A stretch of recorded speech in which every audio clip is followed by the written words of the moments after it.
Assalamualaikum. Waalaikumsalam. Silakan masuk, Mbak. Terima kasih.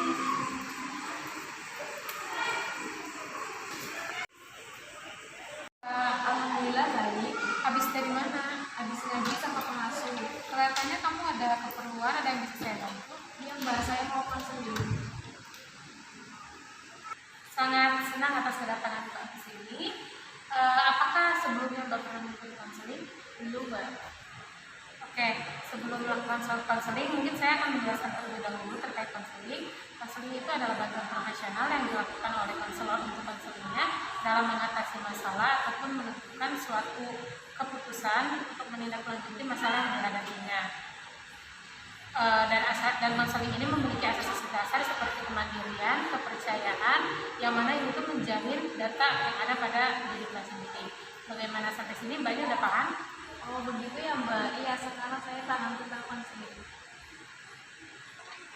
Oke, karena waktu yang kita gunakan itu sangat singkat, maka dari itu waktu ini akan kita gunakan dengan sebaik mungkin. Apabila nanti di akhir masih ada yang masalah yang sekiranya belum bisa diatasi, maka akan kita buat pertemuan yang selanjutnya. Gitu ya Mbak? Iya Mbak, saya setuju. Sakit hati apa yang saat ini Mbak rasakan? Begini Mbak, saya sering merasa sakit hati ketika saya sudah memasuki pondok. Baiklah, coba bisa Mbak ceritakan bagaimana masalah itu bisa terjadi dan apa awal mula penyebab masalah itu? Begini Mbak, awalnya saya kan memiliki teman dekat dua. Terus untuk keesokan harinya salah satu dari mereka itu pulang ke rumah, terus balik ke pondok itu membawa motor. Nah untuk hari Jumatnya itu kan mereka ada kelas pengembangan, dimana saya tidak bisa mengikuti karena memang saya itu sudah lulus. Terus pulang dari kelas pengembangan mereka pergi untuk ke rumah makan, terus tanpa mengabari saya atau mengajak saya untuk makan, seolah-olah saya itu tidak dianggap sebagai teman dekat. Setelah harinya itu kan weekend, mereka berencana untuk pergi ke tempat wisata tanpa mengajak saya. Sepulang dari tempat wisata itu, dia bercerita tentang serunya dia di tempat wisata. Terus mereka tanpa memikirkan perasaan saya. Terus saya nangis sambil speak up kepada mereka, tetapi feedback mereka itu kayak merasa bahwa hal itu sepele. Ya, saya sangat merasakan apa yang Mbak rasakan. Mungkin sekarang Mbak sangat merasa sangat sakit hati dan merasa tidak sangat nyaman dengan keadaan ini. Betul begitu Mbak? Ya, Mbak, dan saya ingin sekali menyelesaikan masalah ini. Baiklah, sebelum memasuki ke tekniknya, saya di sini akan merumuskan terlebih dahulu tujuan dari konseling ini sendiri. Konseling ini yang kita lakukan saat ini adalah untuk meminimalisir rasa sakit hati Mbak dan untuk membantu memutuskan tindak lanjut tingkah laku Mbak selanjutnya ke arah hidup yang lebih baik lagi.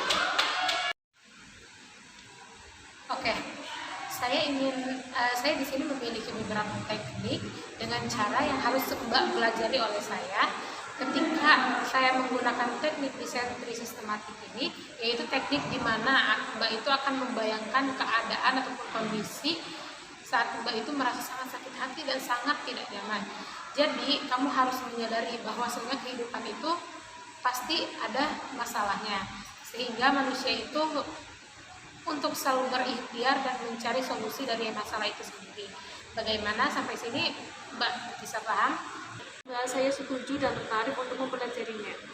Sekarang mari kita mulai, pejamkan mata, kemudian tetap melakukan relaksi. Sekarang saya akan menyebutkan keadaan situasi yang teringan, sedang hingga terberat.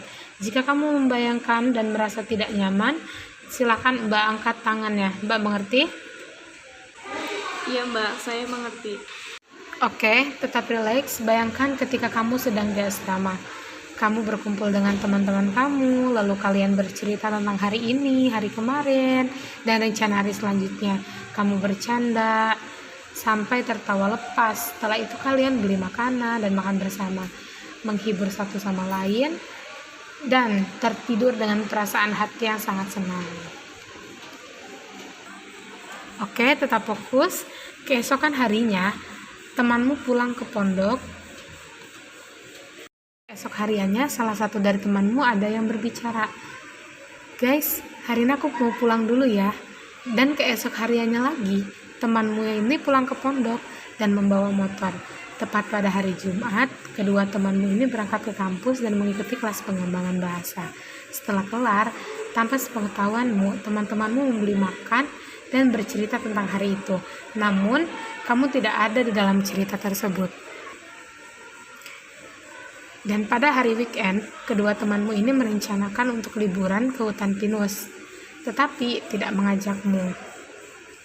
Oke, sekarang coba membuka matanya, relax dan tarik napas, keluarkan melalui mulut. Oke, sekarang apa yang kamu rasakan, Mbak? Saya emosi dan kecewa, Mbak. Baiklah, bagaimana keadaan kamu sekarang, Mbak? Saya sedikit lebih baik karena saya sudah menceritakan semuanya. Oke, sekarang kita mulai lagi. Sekarang Mbaknya relax, ambil napas dalam-dalam, dan pejamkan mata. Sekarang bayangkan seseorang yang membuatmu itu larut dalam kekecewaan tadi. Sekarang seseorang yang membuatmu sakit hati tadi makin menjadi-jadi, dengan keadaan pun yang makin hari makin tidak membaik. Oke, sekarang silakan Mbaknya buka mata dan relax. Ya, bagaimana perasaan Mbak saat ini? Makin emosi, Mbak, karena kekecewaan ini semakin menjadi-jadi. Benar-benar. Sekarang bayangkan ketika suasana ini sudah membaik, semuanya kembali seperti awal mengenal. Ya, kamu sudah berusaha, tinggal satu langkah lagi. Semuanya ini butuh perjuangan dan kamu sudah melakukannya. Langkah yang terakhir, aku izin bertanya kepada Mbak, kapan Mbaknya ini akan memulai untuk memperbaiki semuanya? Mungkin setelah ini saya akan memperbaiki. Oke, luar biasa, ini suatu kemajuan yang cukup bagus. Baik, Mbak, terima kasih. Oke, sekarang apa yang ada dalam pikiran Mbak? Apakah situasi itu membaik buat Mbak? Iya, Mbak, sepertinya saya harus memperbaiki dan meluruskan silaturahmi agar tetap terjaga walaupun tidak akrab seperti dulu. Bagus Mbak, ini adalah kemajuan yang sangat luar biasa. Karena ketika saya sudah melihat hasil dari kita konseling tadi, saya melihat Mbak berani memutuskan sesuatu yang baik untuk langkah yang lebih baik. Oleh dari itu, Mbaknya tetap semangat, jangan pernah merasa sendiri. Karena dunia ini keras dan sempit bagi mereka yang cenderung tidak punya tindak lanjut dalam masalahnya. Setelah ini apakah masih ada yang ingin kamu bicarakan atau apa yang masih harus sama saya dibantu? Sepertinya cukup, Mbak. Mbak, assalamualaikum. Salam.